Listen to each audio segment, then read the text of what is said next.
Mais um vídeo para nossa reflexão. Vamos falar sobre a oração dominical. Domine, do latim, quer dizer Deus. Isto é, aquele que tem domínio em tudo. Esta oração Jesus nos legou e ela contém 11 frases. Vamos falar as frases e fazer alguns comentários. A primeira e a segunda frase. Pai nosso que estás no céu, santificado seja o teu nome. Cremos em ti, Senhor, porque tudo revela o teu poder e a tua bondade.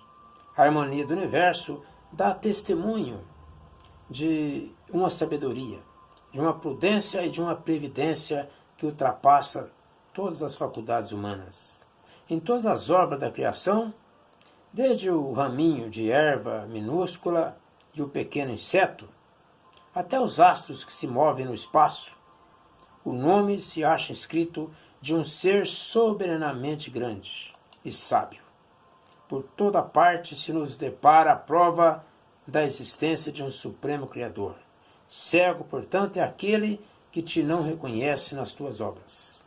Orgulhoso aquele que não te glorifica. E ingrato aquele que te não rende graças todos os dias. Terceira frase. Venha o teu reino. Senhor, deste aos homens leis plenas de sabedoria, que lhes daria a felicidade, se eles as cumprissem. Com essas leis, faria reinar entre a humanidade, a paz e a justiça. E mutuamente se auxiliariam em vez de maltratarem, como fazem há milênios. O forte sustentaria o fraco, em vez de esmagar. Evitados seriam os males que se geram dos excessos e dos abusos. Todas as misérias deste mundo provêm da violação de tuas leis. Porquanto, nenhuma infração deixa de ocasionar fatais consequências dentro da vida. Deste ao animal o instinto, que lhe traça o limite do necessário, e ele maquinalmente se conforma com isso. Ao homem, no entanto, além desse instinto, deste a inteligência e a razão. Também lhe deste ao ser humano liberdade de cumprir ou infringir as tuas leis. A liberdade de escolher entre o bem e o mal, a fim de que tenha o mérito e a responsabilidade das suas ações. Quarta e quinta frase. Faça-se a tua vontade, assim na terra como no céu. Se a submissão de um dever do filho para com o pai, de um inferior para com o superior, já merece respeito, quão maior não deve ser a da criatura para com o Criador? Muito maior. Fazer a tua vontade, Senhor, é observar as tuas leis, submeter-se sem queixar aos teus decretos. O homem a ela se submeterá quando compreender que és a fonte de toda a sabedoria e que sem ti o homem não vale nada, não pode nada. Fará então a tua vontade na terra, como os eleitos a fazem no céu. A sexta frase. Dá-nos o pão de cada dia. Dá-nos o alimento indispensável à sustentação das forças do corpo físico. Mas dá-nos também o alimento espiritual para o desenvolvimento do nosso espírito, da alma. O animal encontra a sua pastagem normal. O homem, porém, deve o sustento à sua própria atividade e aos recursos da sua inteligência, porque o criastes livre. Fizeste do trabalho para ele uma obrigação, a fim de que existisse a inteligência, ou melhor, exercitasse a inteligência.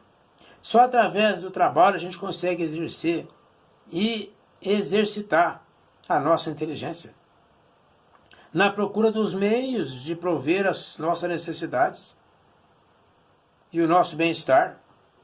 Trabalho é uma bênção de Deus. Sem o trabalho, o homem conservaria estacionário e não poderia aspirar à felicidade dos espíritos superiores.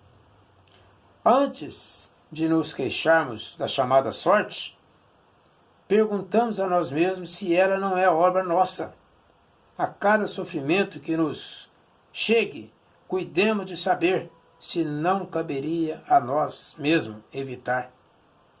Consideremos também que Deus nos outorgou a inteligência para tirar-nos do sofrimento e que só depende de nós usá-la para o bem.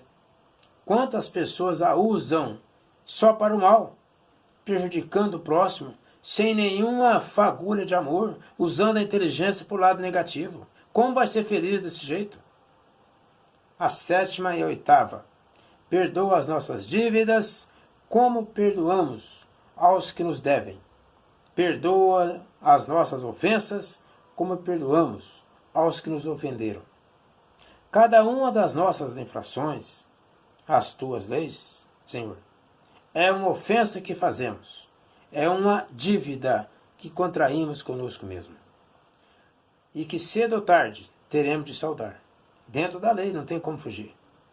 Rogamos-te que nos perdoe pela tua infinita misericórdia, sob a promessa que te fazemos, de empregarmos os maiores esforços para não contrair outras infrações.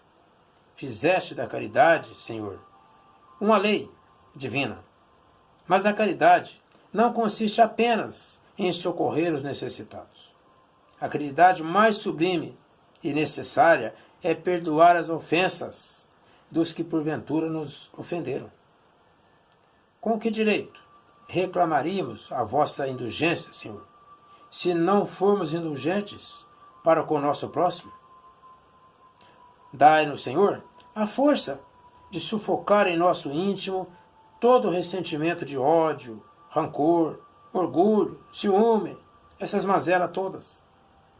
Abençoemos, pois, a mão que nos fere e nos humilha. Por quê?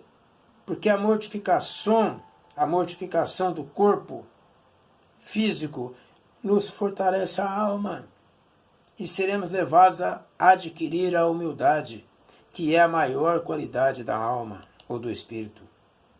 Bendito seja teu nome, Senhor, por nos teres ensinado que nossa vida não está irrevogavelmente fixada depois da morte do corpo físico. Não.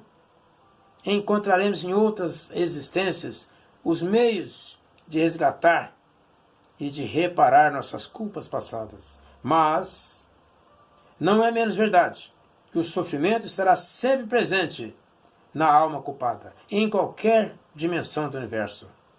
O que alguém chama de inferno é a consciência. A 9ª e a 10ª.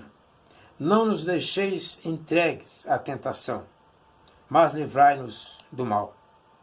Dá-nos, Senhor, a força de resistir às influências do mal, que tentam desviar-nos do caminho do bem, inspirando-nos maus pensamentos. Somos ainda espíritos imperfeitos, usando temporariamente um corpo físico aqui na Terra, para expiar nossas faltas e melhorar o nosso padrão moral, que é a regra de boa conduta. Em nós mesmos está a causa primária do mal. E os maus espíritos ignorantes, mais não fazem do que aproveitar os nossos pendores viciosos, em que nos entretêm para nos tentarem. Cada imperfeição é uma porta aberta à influência deles, ao passo que são impotentes e renuncia a toda tentativa contra os seres que já compreenderam e seguem a lei de Deus. Não consegue fazer nada com esses. O mal não é, portanto, obra de Deus. Não, porque a fonte de todo bem não pode criar nenhum mal.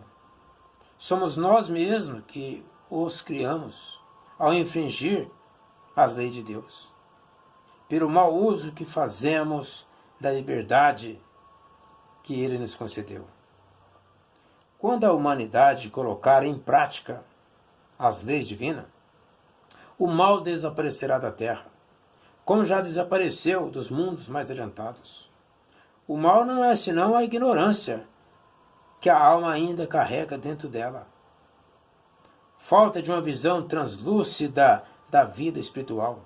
Uma maioria vive na Terra como se não fosse sair da Terra. Não vive o mundo espiritual, não ora, não estuda, não aprende, não faz o bem e não procura mudar a sua moral. E a última frase, que assim seja. Que vos apraz, Senhor, a realização dos nossos desejos. Inclinamo-nos diante da vossa infinita sabedoria em todas as coisas que não nos é dado compreender. Que seja feito segundo a vossa vontade e não segundo a nossa. Porque vós só quereis o nosso bem e sabeis tudo de nós, muito mais do que nós. Somos vossos filhos, retardatário. Gratidão, Pai, pela vida. Entrego, Senhor, esta oração que o Cristo nos legou. Amém.